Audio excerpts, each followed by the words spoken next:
Becky Lynch fans, listen up, because I got some news that is concerning if I'm you. And I am you, because I am a Becky Lynch fan. I am a Becky Lynch supporter. I think she has done phenomenal work in the past, and I believe she's going to do phenomenal work going forward.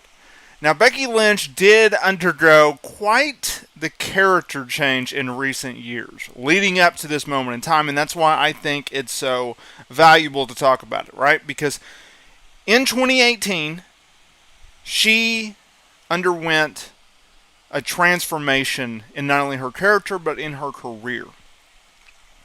In that late year, the fans got behind her while she was feuding with Charlotte Flair.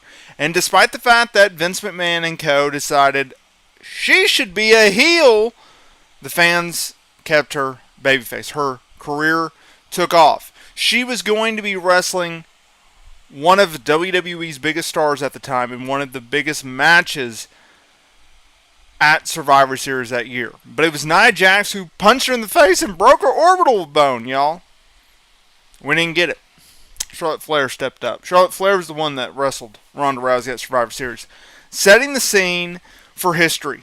History to be made when Becky Lynch, Ronda Rousey, and Charlotte Flair headlined WrestleMania 35 in 2019, where Lynch went over to win the Raw and SmackDown Women's Championships. She took off in 2019, having a very, very memorable run.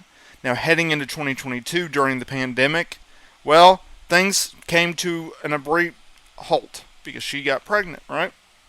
She returned in 2021 at SummerSlam, going over Bianca Belair, winning the title, and then she went through this very odd heel run. I was not a fan of this heel run.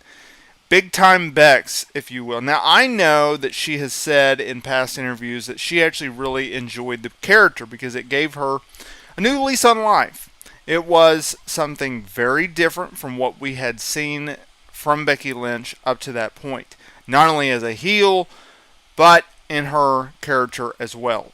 I always like to refer it as it was a knockoff version of Seth Rollins' gimmick, the over-the-top, wacky character. I did not like it. Heck, I didn't like it from Seth Rollins, although he is a much better babyface in this character than he was a heel.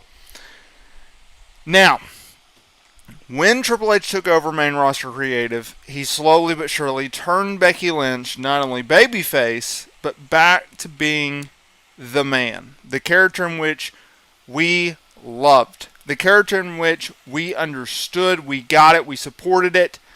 Let's go. Okay? Now this sets the scene for today's video because she won the Women's Elimination Chamber match. She earned the right to challenge Rhea Ripley for the Women's World title at WrestleMania 40. But Becky Lynch, who went into that match with strep throat and a fever of like 102, 104, lost the match. Rhea Ripley, who has held the championship for over a year, speedy recovery to Ripley, by the way, she retained her title. It was shocking. I really thought Becky was going to win the title there, but she didn't. Then it was reported that Becky was going to be taking time off from WWE. Huh. Weird. Seth Rollins, he's taking time off from WWE. He dropped the world title. Oh. This comes all at a time where there's a handful of WWE talent right now whose contracts with the company are slated to expire. Becky Lynch, Seth Rollins, Drew McIntyre, and others. Oh. Okay. All right. Well, they'll get a deal done. Yeah, it's been said that for the last several months now. Drew McIntyre, he's going to get a deal done before Mania. His deal expires after Mania. Nope. He's got 5 to 6 weeks left.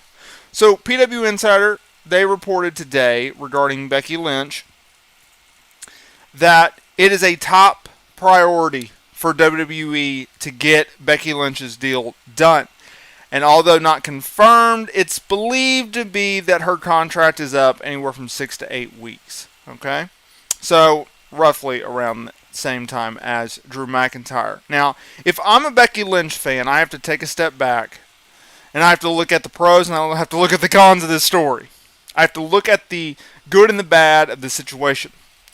The good news is Becky Lynch is one of WWE's biggest talents, not only in the women's division, but in the entire company. And she has been for the last several years. She has track record with the company. She has stock with the company. She also has history with the WWE fan base. She has continuously been pushed as a top star for the last few years, and as recently as when she was on television. Her husband works for the company. He's a top star for the company. He's not likely to leave the company. Another positive is, I don't think Becky Lynch wants to leave WWE. Okay. Now let's hit the pros for a minute. Or the cons for a minute. The bad news for a minute. Cons. You're running out of time. You've had months and months and months to get a deal done, and you haven't. To the point where they had to fire the guy in talent relations. That's a problem. You also have the problem of Becky Lynch ain't the only talent that you got to get its deal done now. You have short amount of time to do so. And oh, by the way, you have this company across the street named All Elite Wrestling, whose owner is a billionaire who has shown that he is willing to write ridiculous checks to top talent no matter the cost. Okada, Mercedes Moné, Will Ospreay. All talents that WWE failed to get. Now I understand Julia, she went to WWE over AEW. But think about this for a minute. I understand that it is absolutely insane, impossible to imagine Becky Lynch being in AEW. I understand that. But I don't think you can necessarily write it off and be like, oh, well, that's a 1% chance. That's never going to happen. You don't know. If they're willing to make Mercedes Moné the highest paid female talent in all of pro wrestling, at a time where Tony Khan is paying ridiculous amounts of money for top tier talent, at a time in which AEW is trying to stack its women's division as much as possible. They previously signed Mariah May. They brought in Deonna Purrazzo. They brought back Thunder Rosa and Serena Deeb, and they're going to get Jamie Hayter, and they're going to get Britt Baker back. At a time in which their television ratings are sinking like a ship.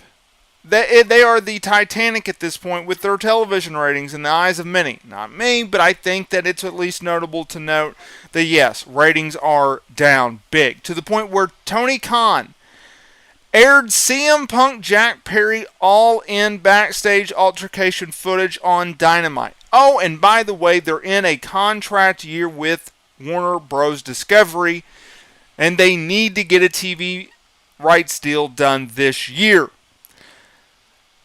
All that being said, I don't think you can write off the possibility so easily. Let me know down in the comments area below, do you agree with me or not?